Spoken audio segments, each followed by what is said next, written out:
How was your week? Busy, Busy as always. but good. Thank God. We enjoyed seeing all of you. That was so nice. Mm. So uplifting. Uh, it felt really powerful, like in like that divine presence power, It Oh, really felt great. I know. Ramananda Prabhu, Hari Kirtan's family were here. Neela Mataji and Hari Kirtan Prabhu were here with their Yes, now 5 children. They are trying yes. to copy you, emulate you, not copy you, but emulate you. Prabhu, I'm very sick this morning. I'm quite sick, so I won't be able to talk Oh, very okay, okay. much. I'm just gonna listen. We have many Ayurvedic medicines, no? We can talk afterwards, but I'll Okay, share them with you. sure. It will be effective. Okay, let's start. I was thinking today's topic, no, about see, uh, Varnasrama community, farm community, or any community with the God consciousness. I Srila Prabhupada has often talked about that the central is, of course, we are trying to all become Vaishnavas, but in anything is more Brahmanically inclined devotees who can embody the Krishna consciousness and then share it with others. That's the most important. And so that's like Brahmanically qualification, like it doesn't matter which occupation one is in. But then some people get like, keep them free whole day long. Otherwise, the whole day long goes in some other occupation, and then we get only a few hours or minutes to daily basis to share the knowledge and experience of Krishna consciousness. So that's why Krishna created 4 varnas, so that these kind of devotees can be free to teach and to advise and so many other functions which are required in the society. So today I was thinking we can focus on that. The first thing with Krishna Das Prabhu, he's not unfortunately not able to attend because he has other services at this time. But we have been talking, and I feel like what he's making very good point that like in our discussion, it came out yesterday that in any community, Brahmanically inclined means it should be uh, just like a temple, like we have seen temples, especially ISKCON temples, how Srila Prabhupada envisaged that like there are trainee Brahmins, there may be some elder devotees, but they're all being trained under an acharya, in under his instructions and under the scriptures, and they are being trained to become Brahmanically not, inclined or training and like that, and seeing if somebody after a couple of years, 3 years of brahmacharini training can continue onwards in that same occupation or similar occupations, or goes to another occupation altogether, which may be so in the temples it has not been possible so much. Srila Prabhupada, that's why we have been hearing in 1974, 1977 conversations, he keeps saying, we have to create these other varnas too. So how in our discussion it came out that one portion of the land can be the temple, which is given to a non-profit. It and it will act just like a temple community where the Brahmanas live, where the deities is worshipped, the Tulsi ji is there, and prasadam is being cooked for the deities for regular offerings, and the brahmacharis are living, brahmacharinis, they are being trained in Krishna consciousness. They in preaching in the scriptures, in like either children or elders, does not matter. Even sannyasis or even some Brahmanically inclined vanaprasthas could be living in that community. So which is becomes like, I know in olden cities and in villages in India, there are these sections of the town or village where the Brahmanas live. Do you know that, Prabhu? You must have seen that, no? Badri Prabhu? Yeah, they are called agraharams. Graharams, exactly. So, and I remember in Jaipur, um, there is a Agraharam near the temple.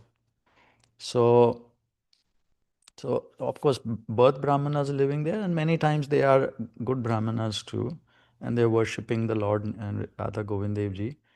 But I saw one Kshatriya, because the Rajputs, they consider them Kshatriya, but even though just by being born, so they act like they are like Kshatriyas, and the only thing they do like Kshatriya is to hunt. And they have these jeep, and behind the jeep there is a net when they go out to hunt, and they would. One time I saw that he one a group of friends with this Rajput guy. He killed a deer or something, and put it in the net in the back, and he came to this Brahmana's location, this community, and he was driving all around just to. And oh my God, they were getting so incensed by it. They're so upset. So, but it's just like he was just laughing about it. But they just kind of. But point is that different communities, different places they live, because so that they don't disturb each other, and like Kshatriyas may like to hunt and kill, and some of them may like to eat also. Not in Vaishnava communities so much, but other communities. But they need to hunt at least to learn how to be able to kill when the situation arises.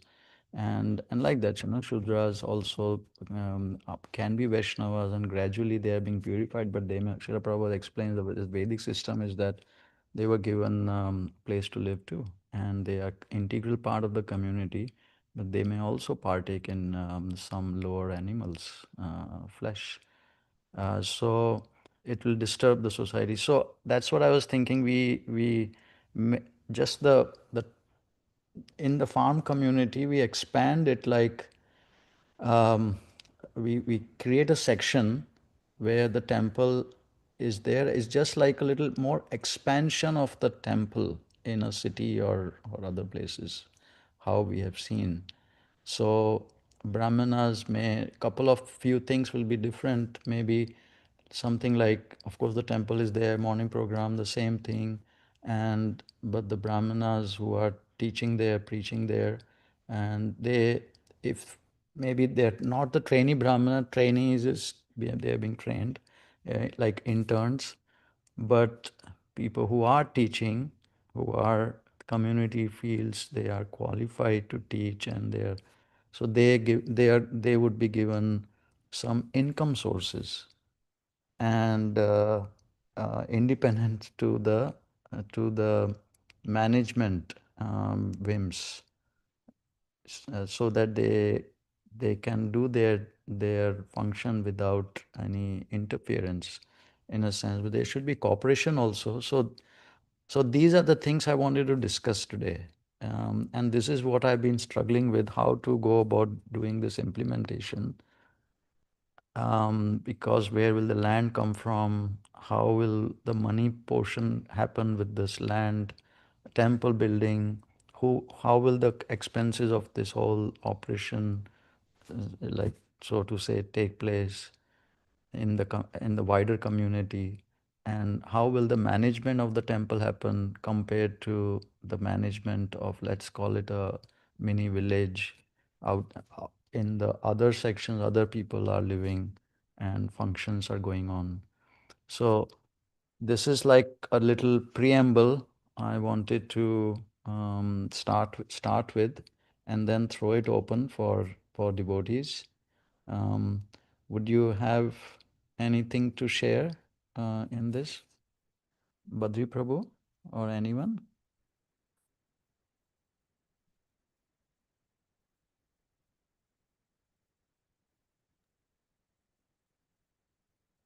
I don't have anything specific on that, Prabhu, to share.